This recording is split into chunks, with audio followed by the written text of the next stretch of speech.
Welcome to the Rim Brake Rodeo. We hope this video helps. In this video, I will explain how to change oil in a GMC Terrain. First, let's prepare. You'll need a drain pan, a 15mm wrench for the drain plug, and an oil filter wrench, often a 32mm socket.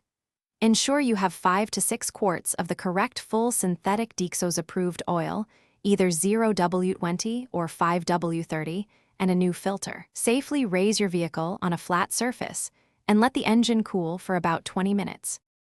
Now let's drain the old oil.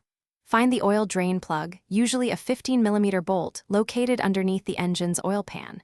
Place your drain pan directly below it.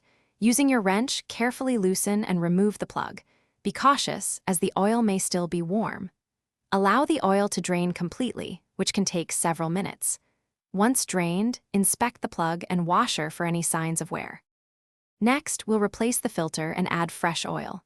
The oil filter is often a cartridge type, located in a housing that requires a 32mm socket to remove.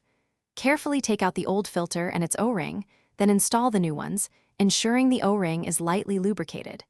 Reinstall the filter housing, tightening it by hand, then with the wrench to 18 foot-pounds.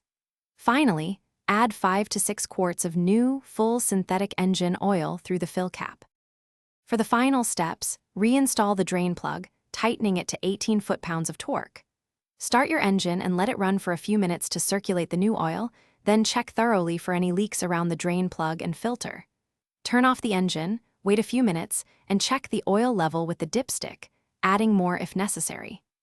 Lastly, reset your vehicle's oil life monitoring system to 100% using the steering wheel controls. Thanks for watching. Consider subscribing if we helped you.